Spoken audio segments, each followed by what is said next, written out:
Bonjour à tous, bienvenue sur Tom Miniature Automobile. Aujourd'hui je vais vous présenter une championne du monde des rallyes, mais dans sa version civile, à savoir la Mitsubishi Lancer Evolution 6 de chez AutoArt. Alors j'ai triché un petit peu, je l'ai sorti de la boîte parce que la boîte, à son âge, a mal vécu, donc je l'ai un petit peu sorti de la boîte. Il y a quelques traces qui ne me plaisent pas, mais ça s'enlève facilement. Je suis pas un grand fan de ménage, hein, je vous rassure. Donc voici la bête. Lancer Evolution 6. Alors, le tournevis. Hop. Parce que chez AutoArt, il y a 3 vis.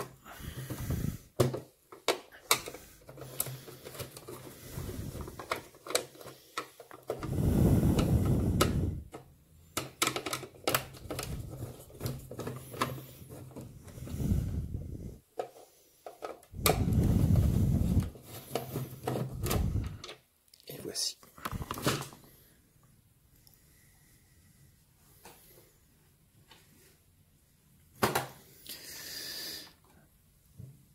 Mitsubishi est vraiment une marque qui a marqué les esprits avec les lanceurs depuis le début de cette voiture dans les années 70. Quel que soit le modèle de lanceur, du modèle 1 au dernier, il y a vraiment, on va dire, un souci du détail chez Mitsubishi qui fait que leurs voitures sont vraiment, enfin, c'est mon avis, qui sont exceptionnelles. Et AutoArt, très grand fabricant de miniatures, que ce soit du 1.43, 1.18 ou 1.12 ou 1.24 ou enfin peu importe, très bien sûr s'imprégner de l'esprit Mitsubishi et de tous les modèles qu'ils ont sortis d'ailleurs, mais ce coup-ci sur la Mitsubishi Lancer Evo 6, voici ce que ça donne.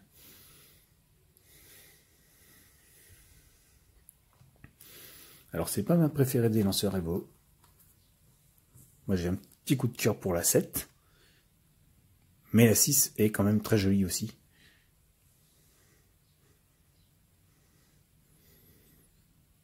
Cette teinte bleue est magnifique. Et donc on va détailler. Alors vous avez sur ce bouclier avant les 2 emplacements pour les optiques rallye, qui est en option à l'époque. Cette grande bouche pour l'aération du radiateur, petite calandre transparente, je sais pas si on voit bien. Donc c'est un plastique peint avec une imitation grille. Ce n'est pas une grille, c'est pas une vraie grille. Les phares avant sont bien repris. Et on va ouvrir le capot pour détailler. Donc le capot, petite finition au niveau de la prise des entrées d'air sur le dessus, comme on peut le constater, creusé. C'est vraiment creusé. On voit le jour à travers. Et ça laisse apparaître ce très beau moteur, le DOHC 16 soupape. Magnifique. Mieux que le vrai. Non, je rigole. Limite, manque plus que la clé de contact. Vous voyez, il y a toutes les durites, il y a tous les tuyaux, il y a vraiment un détail de finition qui est très impressionnant chez AutoArt. Vous avez les coupelles de suspension, vous avez les vases d'expansion, vous avez le mètre-cylindre, vous avez la batterie avec le plus, le moins, le coupe-circuit, le petit détail jaune sur le bouchon du radiateur. Vous avez les durites même derrière au niveau de la pipe d'admission qui sont présentes. Enfin, vous avez vraiment un détail qui est hallucinant. On voit bien aussi, quand on a le capot ouvert, les essuie-glaces derrière, avec les grilles d'aération au-dessus. Non, c'est vraiment très bien fini. Là, vous avez pareil, la petite entrée d'air. Ici. Donc le latéral de la voiture, le profilé, vous avez ça. C'est magnifique. Les jantes sont superbement détaillées. Très fines. Pas grossières, rien.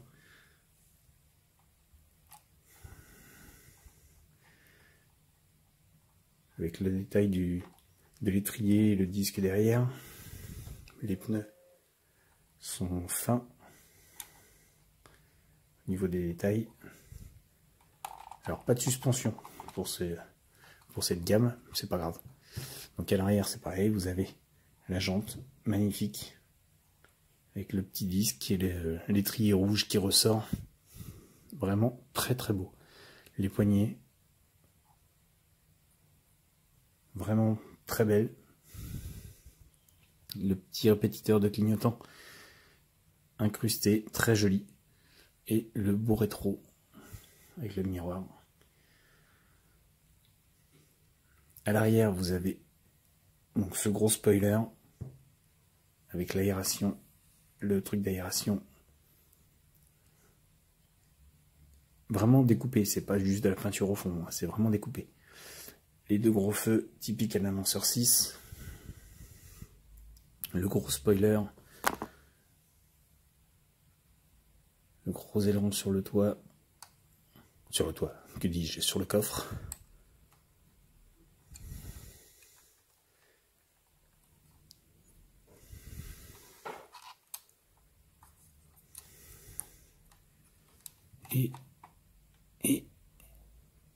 Ah tiens, je l'avais jamais enlevé, je vous montrerai après. Donc le troisième feu de stop, incrusté dans l'aileron. Et on sait bien que c'est une lanceur Evo 6. Donc sur la lunette arrière, on reprend bien le dégivrage. Le toit, vous avez ce petit détail avec les gouttières noires et le toit ouvrant transparent, s'il vous plaît, messieurs, dames. Et de l'autre côté, donc, à part la trappe à essence qui change. Alors, l'avantage de cette finition chez AutoArt, c'est que vous avez des vraies fenêtres. Vous voyez, avant, arrière, vous avez des vraies fenêtres.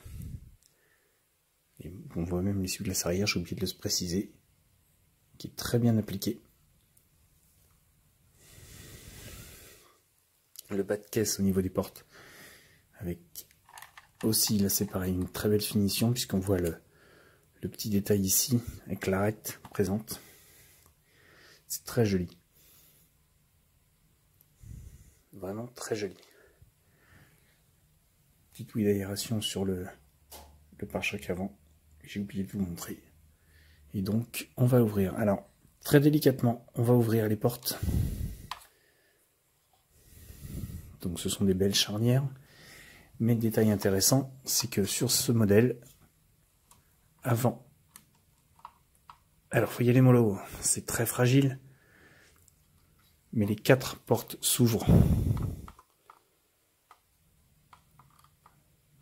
Alors moi, comme vous avez vu, je la prends par les rétroviseurs à l'avant, mais il faut y aller doucement. Et donc, ça c'est vraiment un détail qui a son importance chez AutoArt, c'est que ce sont les 4 portes qui s'ouvrent pour vous détailler un intérieur de toute beauté. Donc le tableau de bord avec l'éclairage bleu des compteurs. La forme du tableau de bord est superbe. Le volant 3 branches avec le centre chromé est repris. Les 3 pédales. Les baquets bleus et noirs, magnifiques. La console centrale avec le frein à main, le levier de vitesse. Et bah tout est là. C'est comme pour le van que je vous avais montré, c'est un espèce de petit velours qui reprend l'esprit moquette. Et c'est magnifique.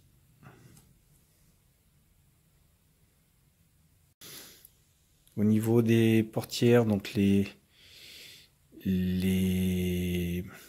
intérieurs de porte sont superbement moulés, repris, bien détaillés. Alors l'arrière ne s'ouvre pas plus que ça, mais c'est pas trop grave, à la limite, on va pas forcer dessus non plus. C'est déjà très très bien qu'il les ait fait en ouvrant. Et ça permet de donner un aspect beaucoup plus réaliste à la voiture. Et c'est du plus bel effet. Côté passager, donc là aussi, hein, on voit bien l'ouvrant arrière. Alors oui, je dis oui, côté passager, parce que c'est une japonaise, donc conduite à droite obligatoire. Et donc on voit bien le détail du tableau de bord, ici côté passager, avec les aérations qui ont été détaillées, la boîte à gants qui est présente, bon, même si elle s'ouvre pas, hein, mais elle a le mérite d'être dessinée. La console centrale, et là aussi donc le détail des panneaux de porte intérieure, avec l'enceinte intérieure qui est ici. Je sais pas si on la voit bien, mais c'est de toute beauté.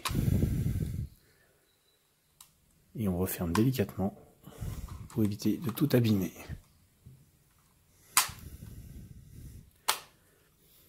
Alors je vous disais, petit détail, parce que j'ai voulu ouvrir le coffre, et en fait, je me suis rendu compte d'un truc, c'est que je ne l'avais jamais ouvert. Et ce coffre, voilà, tient pour une petite vis qui est ici, puisque vous avez même encore la petite notice. Donc je viens de me rendre compte que je l'avais jamais ouvert en fait. Donc il est toujours fermé, puis à la limite il va rester fermé, tiens.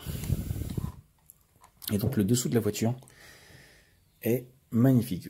Ce plancher gris métal, gris argent est de toute beauté. Les détails de suspension, de train avant, train, triangle de suspension, cardan, boîte de vitesse, enfin support, tout y est. Vraiment, c'est un détail très hallucinant chez AutoArt et que sur beaucoup de modèles, ils reprennent, ce qui en fait vraiment des pièces exceptionnelles. Vous voyez le détail de finition sur le châssis, vous avez même les emplacements comme les vrais. Bon, à part les trous de vis hein, pour les fixations dans le socle, mais c'est pas grave ça. Mais sinon, là, vous avez la ligne d'échappement qui est complète. Alors, l'arme de transmission ne tourne pas. Donc, à savoir que le Mitsubishi Lancer Evo, c'est du 4x4 permanent. Et là, donc, ils ont bien retranscrit les différentiels avant, arrière. Donc là aussi, on voit les détails de cardan, des durites de freinage, du différentiel arrière, la sortie d'échappement avec le gros silencieux. C'est hallucinant. Franchement, AutoArt, c'est pareil, c'est une marque que j'adore. Mais bon, qui est assez onéreuse, mais qui est vraiment très très très belle. Plusieurs modèles viendront étoffer la chaîne dans quelques temps. Déjà, je vous présente celui-ci, et les autres arriveront petit à petit. Franchement, dites-moi ce que vous en pensez, admirez, détaillez. Alors oui, encore une fois, j'ai laissé mes gros doigts dessus. Les peintures sont très très belles chez AutoArt, très très fines. La voiture est assez légère dans l'ensemble, parce que elle n'est pas grossière. On a l'impression vraiment que la proportion carrosserie-châssis a été gardée, a été respectée, et l'équilibre taille-poids est très très beau, très bien pris. Moi franchement, je suis un grand fan d'AutoArt, pas de tous les modèles qu'ils ont sortis, puisqu'il y a des modèles qui ne me plaisent pas, hein, en voiture à l'échelle 1 et que je n'ai pas acheté non plus en 18, mais sur les modèles qui me plaisent et que j'ai pu m'acheter chez AutoArt, j'ai jamais été déçu sur n'importe quel modèle que ce soit. Ça, c'est un modèle, il y a encore le prix dessus, je sais pas si on le voit. 71,65 €.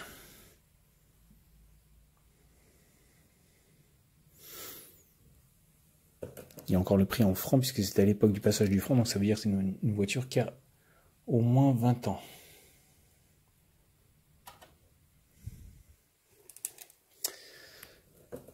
Et vous voyez, la boîte, malheureusement, chez AutoArt, elle vieillit pas très bien.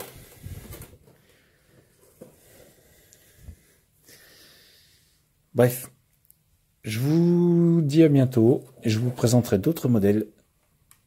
Je vous laisse en compagnie de celle-ci. N'hésitez pas à vous abonner sur la chaîne, et je vous dis à bientôt sur Top Miniature Automobile.